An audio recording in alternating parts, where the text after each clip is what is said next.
في أحسن الأحوال تباع منه 1000 نسخة.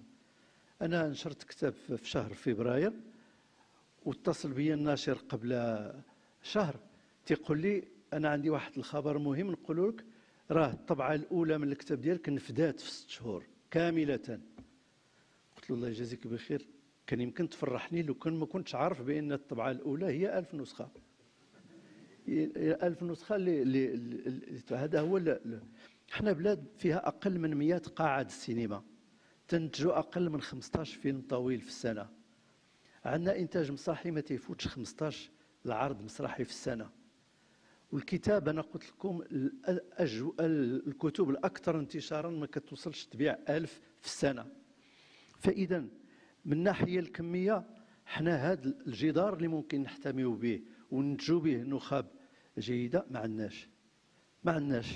ومن الناحية الكيفية شنو الوجود ديال هذا الشيء في التمثلات المجتمعية، في الذاكرة المشتركة ديال المغاربة، في الخيال المشترك ديال المغاربة. حنا كنعيشوا مع بعضياتنا على نفس الأرض، ولكن عدد كبير منا تياخذ المخيال ديالو من الأفلام الغربية، من المسرحيات الغربية، من الكتب الغربية اللي تيقرا. ما من هنايا يمكن ما كنشتركوا حتى في شي خيال. ما عندناش بطل وطني، ما عندناش دون كيشوت ديالنا، ما عندناش بطل وطني في الادب ديالنا. الشخصيات الادبيه بحال السي سيد في ثلاثيه نجيب محفوظ ما عندناش. ولذلك احنا غرباء عن بعضنا، والنخب غريبه عن بعضها. والنخبه السياسيه اللي من قبل انتم كتهضروا عليها ما نقدر نتراهن معكم ان ما فيهاش واحد قرا شي كتاب ادبي مغربي، ما فيهاش واحد. انا كنعرفهم ما فيهاش اللي تيقرا وما تيحضروا لا معارض ولا حتى شي حاجه من هذا القبيل. طيب باش نختم،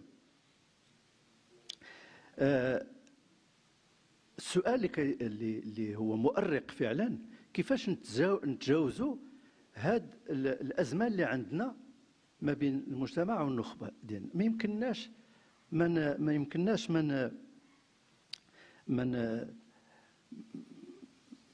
نقولوش بكل وضوح ان الامكانات الاساسيه اللي كتسمح بواحد الانتاج تيمثلنا لنا. شنو هو المشكل في نهايه الامر؟ المشكل هو داك الصفوه لما كتكون موجوده وكتسلم الامور وكتولي هي اللي كتسير الشؤون العامه. اولا هي كيكون عندها احساس بالشرعيه، لانها عندها قناعه بانها منبثقه من المجتمع، من الحركيه الداخليه ديال المجتمع. هذا من ناحيه. ومن ناحيه اخرى المجتمع واخا ما صوتش عليها بواسطه صناديق الاقتراع تعتبرها كتمثلو، كيعتبر ان هذيك هي الصفوه ديالو، وخصو يثيق فيها، وخص يكون تعتبر بان ما كتكذبش عليه، وبانها ممكن تحقق التحول النوعي اللي كينتظروا منها. هذا الوضع ما عندناش. اذا كيف يمكن ان نجيب عليه؟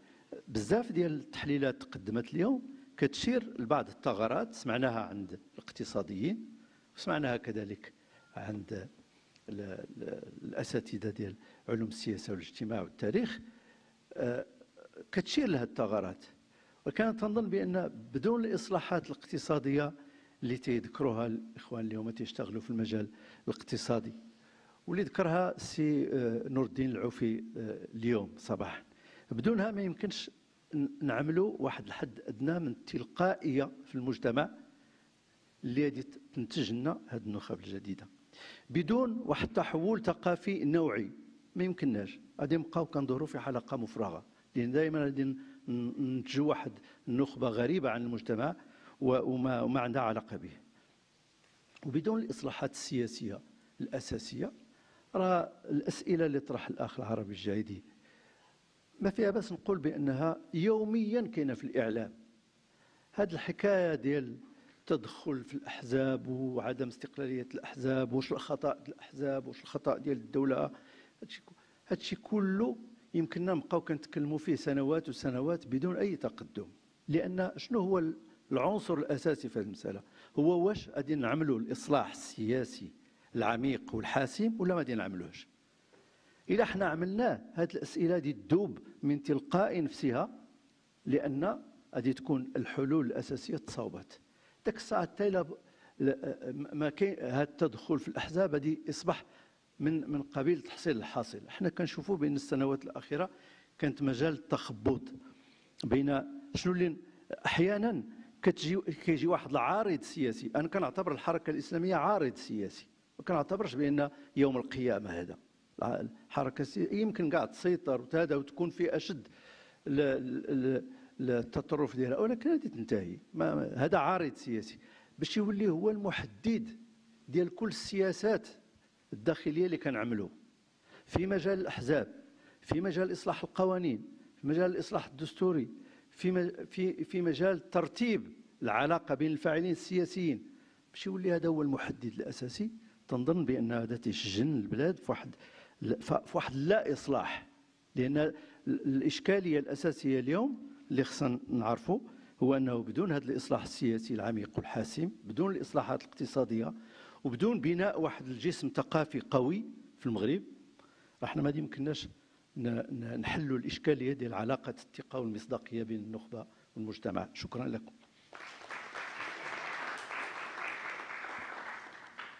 شكرا سي محمد. كيف سي مصطفى؟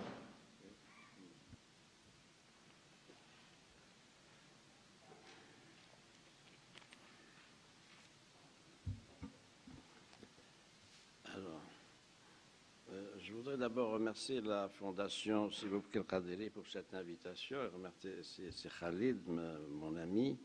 Et c'est avec plaisir que j'y ai répondu voici 2 mois. Alors, le thème retenu, c'est donc les élites politiques discréditées.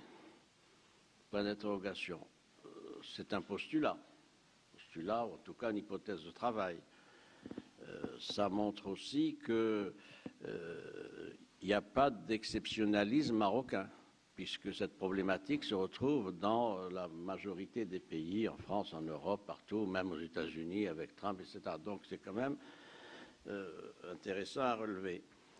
Pour ce qui est de cette hypothèse du discrédit, elle est, me semble-t-il, déclinée différemment suivant les catégories d'élite. Je formule le point de vue suivant, c'est qu'il y a peut-être moins de discrédit pour ce qui est des élites économiques. En revanche, il y a davantage de discrédit pour les élites politiques. Enfin, pour les élites culturelles, elles ont un statut tout à fait minoré et résiduel, pour des raisons qui ont été expliquées sûrement ce matin et sur lesquelles on peut revenir lors du débat, du fait de l'étroitesse du marché culturel au Maroc. Charlie vient d'y faire référence à l'instant. Peu de livres, peu de production, c'est pas lu, c'est faible tirage. Et puis l'acte d'achat des livres au Maroc n'existe pas. Nous sommes une dizaine ici, au moins une quinzaine à avoir fait des livres. La moitié de ce que nous avons imprimé, on l'a offert parce que les gens n'achètent pas. Oui, il n'y a pas la culture de l'achat. Hein, je peux vous dire. Comment hein? La machine, là, c'est Mohamed, mais je parle de façon générale. Donc ça, et puis la faiblesse du champ culturel à travers la presse. L'ensemble des quotidiens tirent à 300 000, 400 000, jusqu'à 400 000. Bon, même avec un taux de rotation de 1 ou 1,5,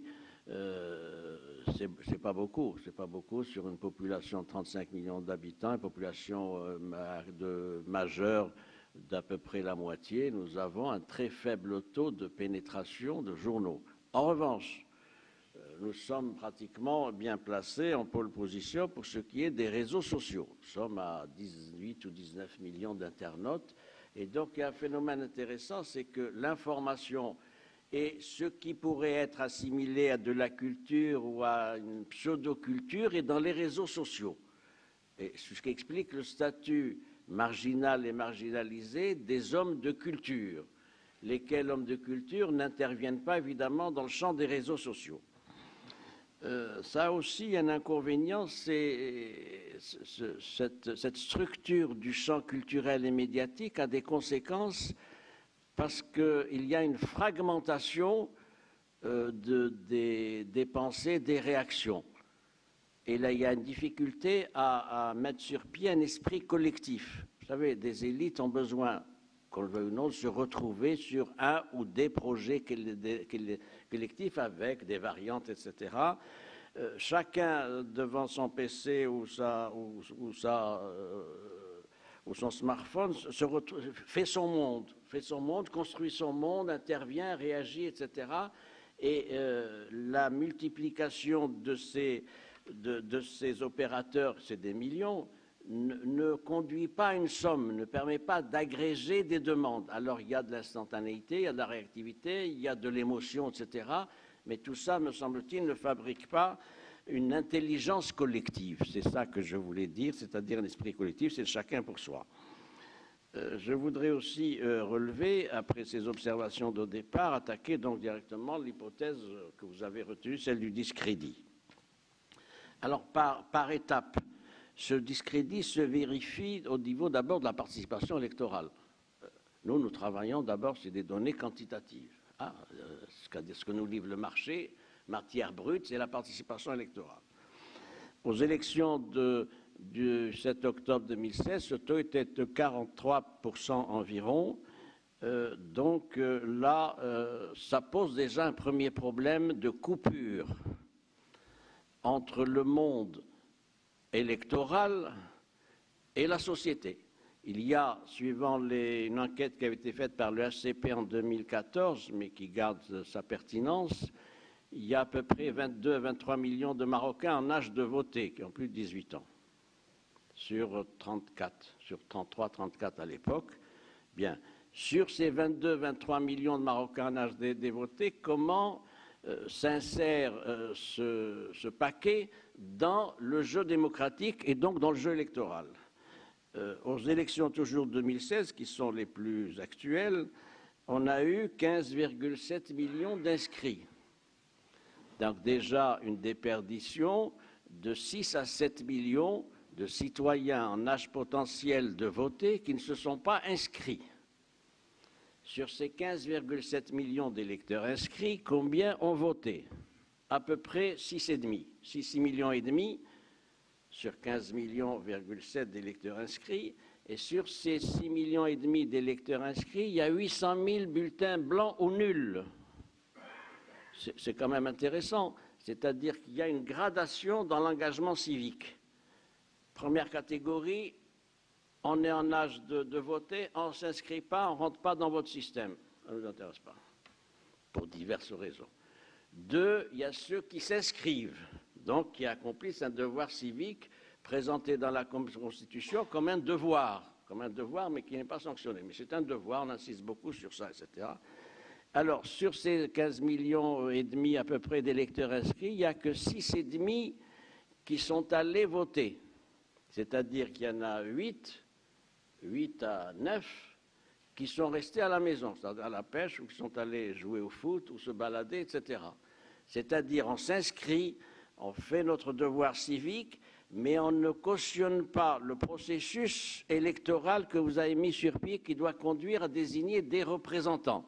En l'occurrence, c'était des parlementaires, 395 parlementaires, parce que c'est le matériau le plus significatif en termes politiques, parce que c'est un enjeu national, surtout avec la nouvelle Constitution. Il y a, sur ces 6,5, il y a 800 000 qui votent non. Ils votent non, il y en a pour des raisons matérielles, parce que la feuille de vote était compliquée, on s'est trompé, une liste, deuxième liste, tout ça, etc. Mais il y a aussi, on le sait, sur ces 800 000, il y a une bonne part où c'est ce qu'on appelle dans notre vocabulaire, c'est l'abstentionnisme de combat. C'est-à-dire, je viens, je me suis inscrit, je vote, mais je n'accepte pas l'équation politique qui m'est présentée. Et puis, on a 5,5 millions, 5,7 millions d'électeurs inscrits. Donc déjà, on a un premier indicateur, une première lecture de la faible implantation du processus électoral, lequel processus électoral conduit à l'élection d'une certaine élite, donc une élite au niveau des institutions constitutionnelles. Deuxième niveau d'analyse, au niveau des partis.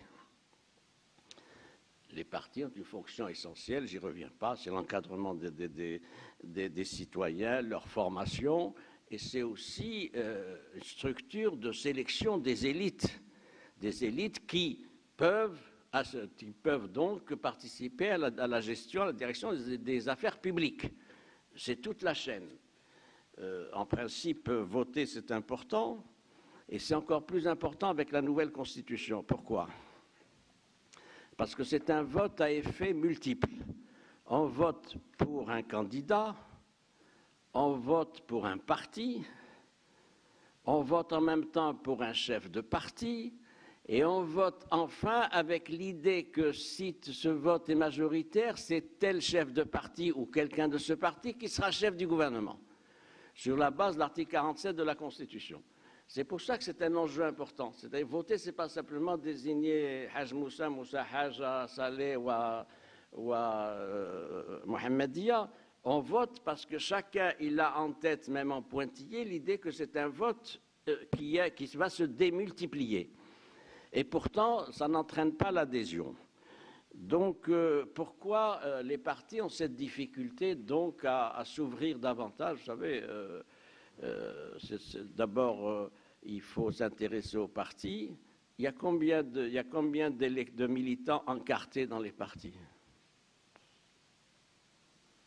Moi, je connais des partis, je ne vais pas les citer. Il y a des partis où il n'y a pas de fichier. Je connais les partis, je les connais depuis 40 ans. Je travaille dessus. Puis il y a des partis où il n'y a pas de fichier. Il y a des noms, il y a des chats.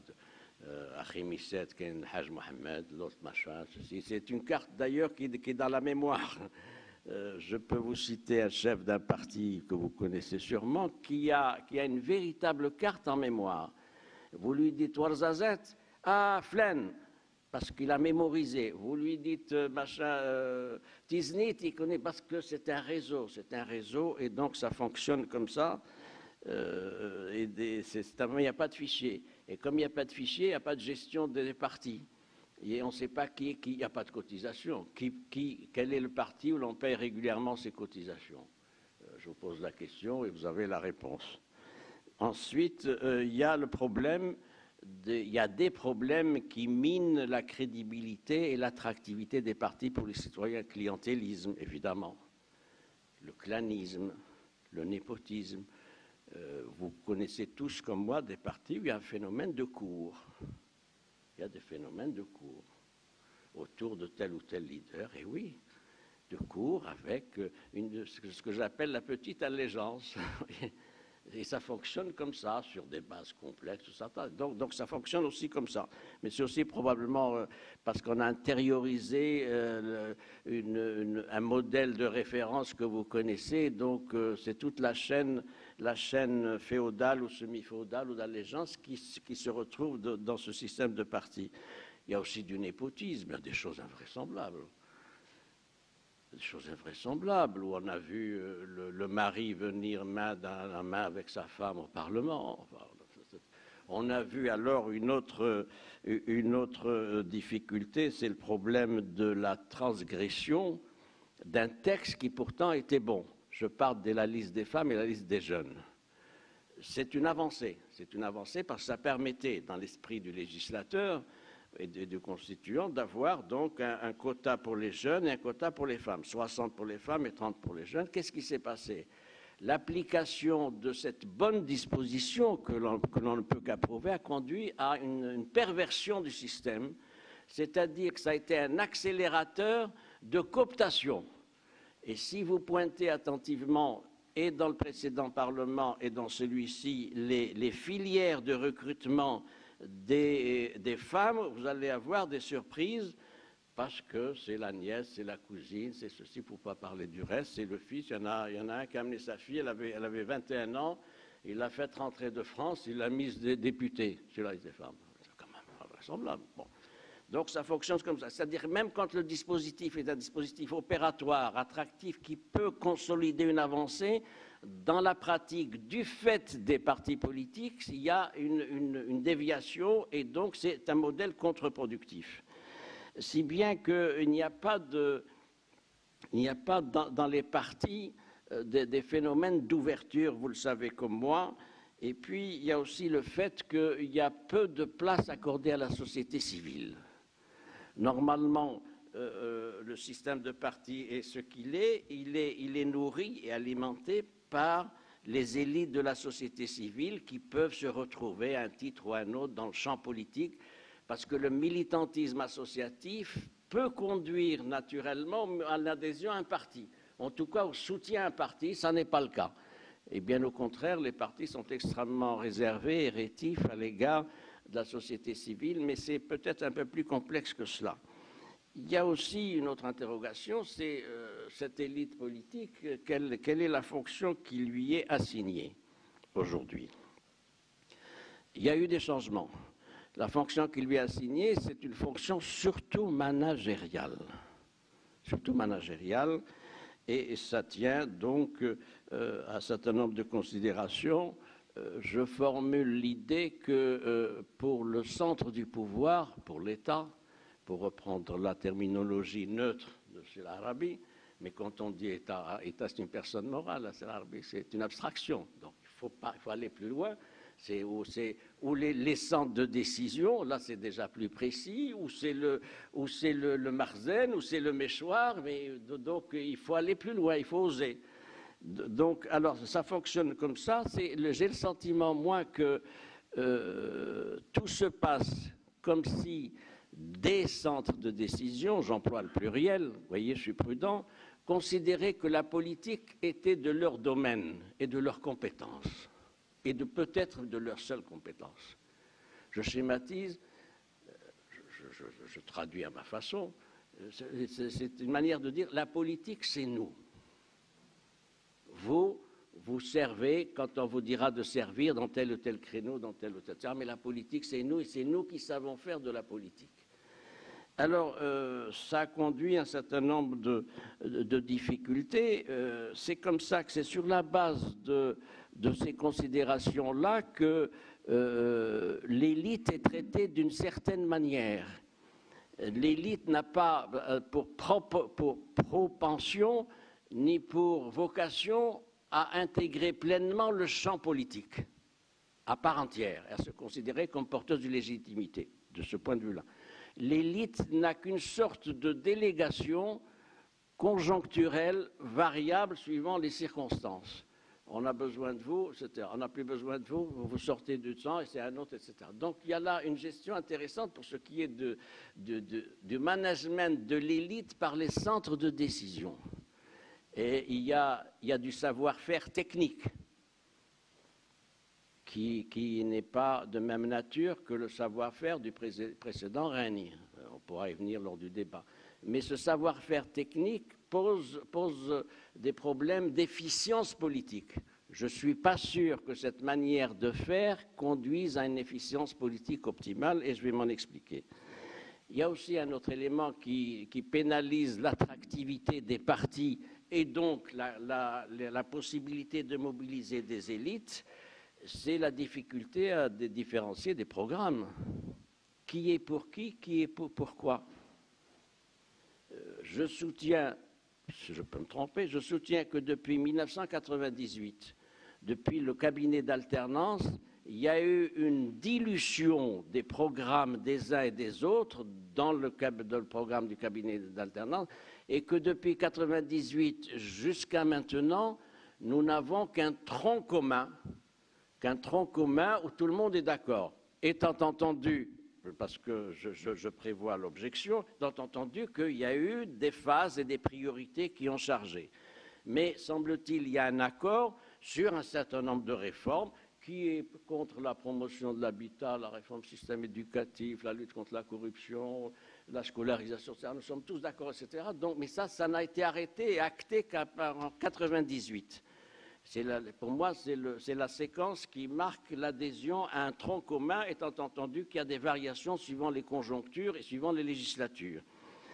Ça a pour ce phénomène-là de ralliement et de compromis, donc sur la base d'un tronc commun, entraîne évidemment un certain nombre de conséquences. La première, c'est le déficit d'identité et de visibilité des partis, des programmes des partis. c'est difficile de s'y retrouver, c'est difficile de différencier. On étudie tous les partis politiques.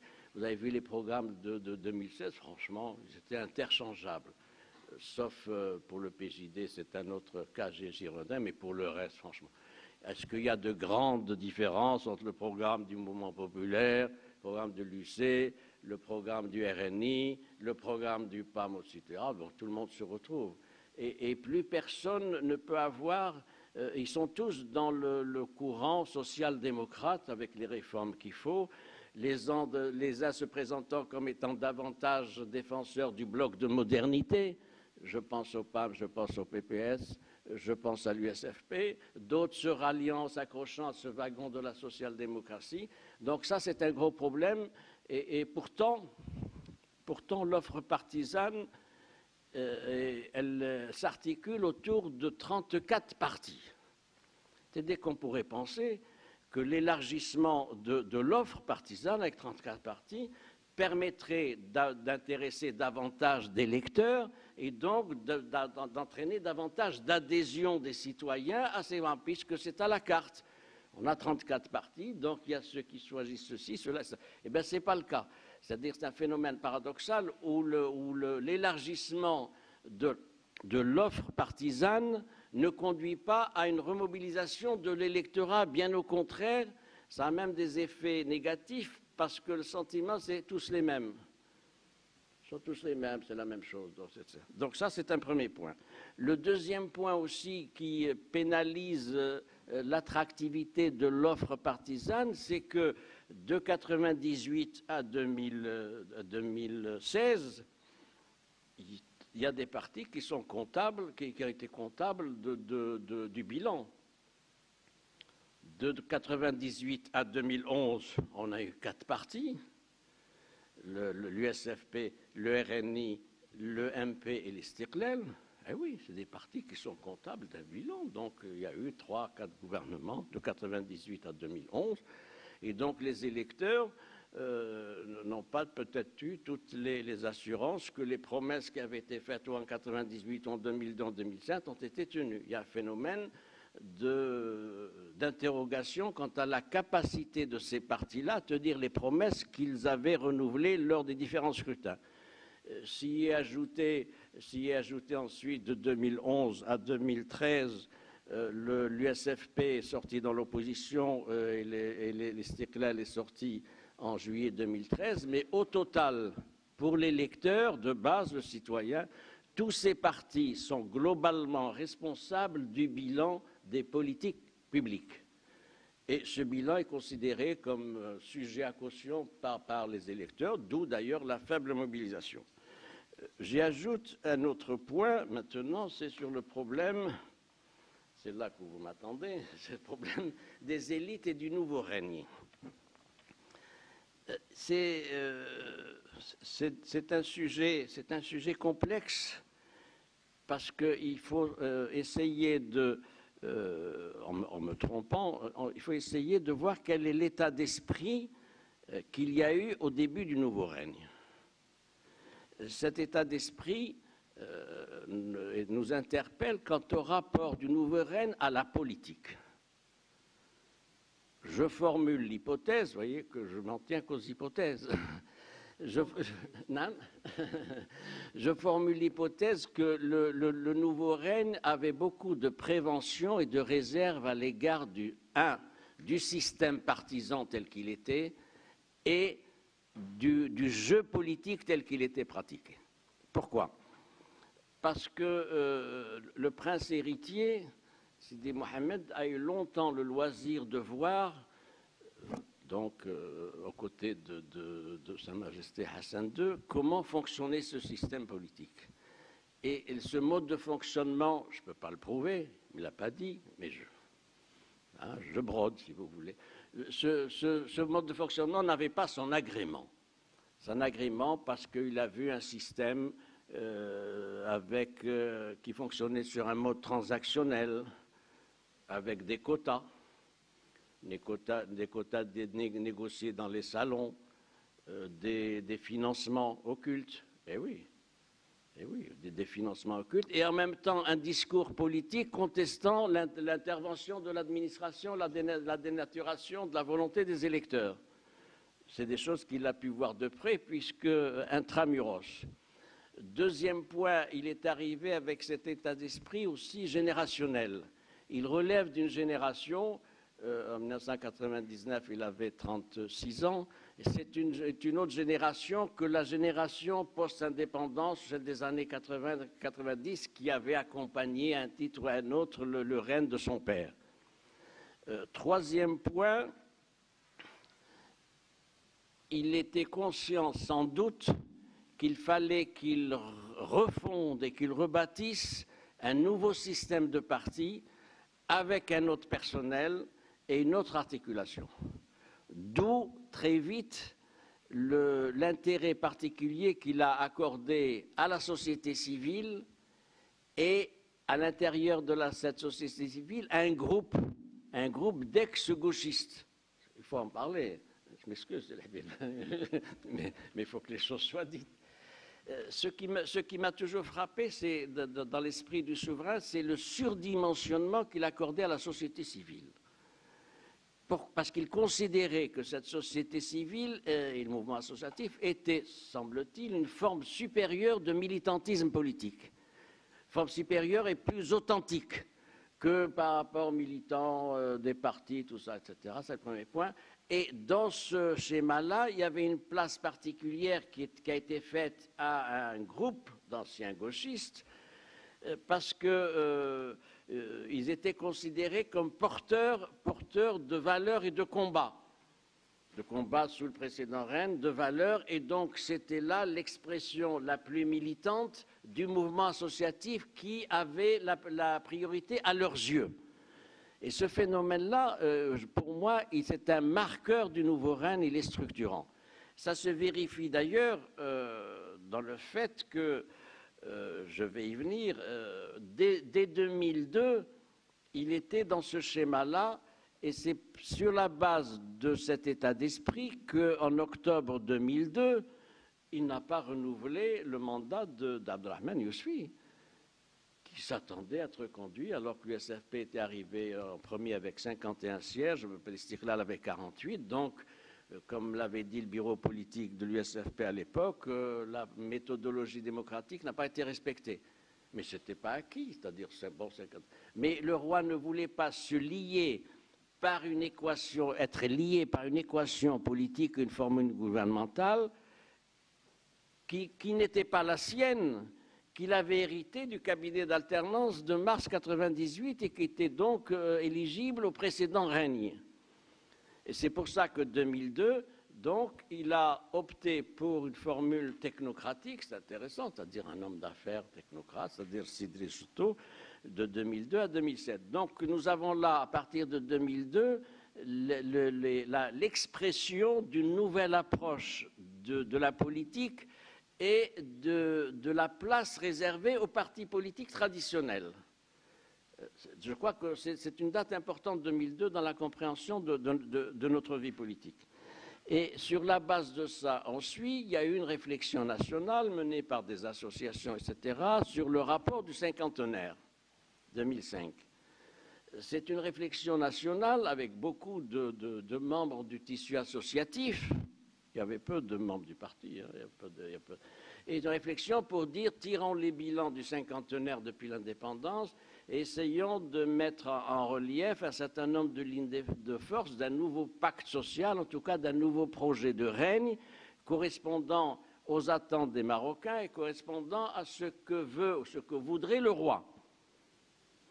Dans ce rapport, et c'est important le rapport cinquantenaire comme référentiel dans la démarche d'un certain nombre d'acteurs, parce que c'était une manière, de délégitimer ou de minorer toutes les valeurs du mouvement national représentées par un certain nombre de partis historiques, vous savez, d'accord, Istiqlal, l'indépendance, Ouad-Chabia, etc. Mais ça, c'était une séquence. Maintenant, c'est une nouvelle séquence qui correspond à un nouveau règne Et c'est une manière de les déclasser, mais en même temps de marginaliser les élites partisanes de ces mêmes partis du mouvement national. Et c'est comme ça que, chemin faisant, est arrivée cette histoire du MTD, Mouvement pour tous les démocrates. C'était en janvier ou février 2008, je me souviens. Au départ, c'était un projet associatif. C'est un projet associatif disant, bon, on va pas faire un parti, on va monter une association et faire de cette association un incubateur d'idées susceptibles de ruisseler dans le champ politique. Et ils ont eu des réunions interminables avec les différents partis politiques. Ils ont essayé de les convaincre, le Haraka, le RNI, le ceci, le cela. Ils ont eu tout le monde disant, écoutez, voilà, on va réformer, etc. Évidemment, nos partis les ont écoutés avec politesse, sans donner suite, parce que qu'est-ce que c'est que cet intrus de gens qui viennent, etc., nous donner des leçons, alors que nous avons, nous, des titres historiques, nous avons un parcours, une épaisseur historique, etc. Et puis, quand ils ont fait le tour de piste de tous les partis politiques pendant des mois, ils ont vu que finalement la mayonnaise ne prenait pas. Et c'est sur ça qu'a été décidée la formation d'un parti. En l'occurrence, le pape. Je puis dire que Fouad al-Himma était réservé au départ quant à la création d'un parti. Et si Habib me corrigera peut-être tout à l'heure. Mais c'est l'activisme du noyau d'ex-gauchistes qui a poussé dans ce sens. Pourquoi? Non, mais ça c'est pour les besoins d'exposer, c'est tout, je te taquine.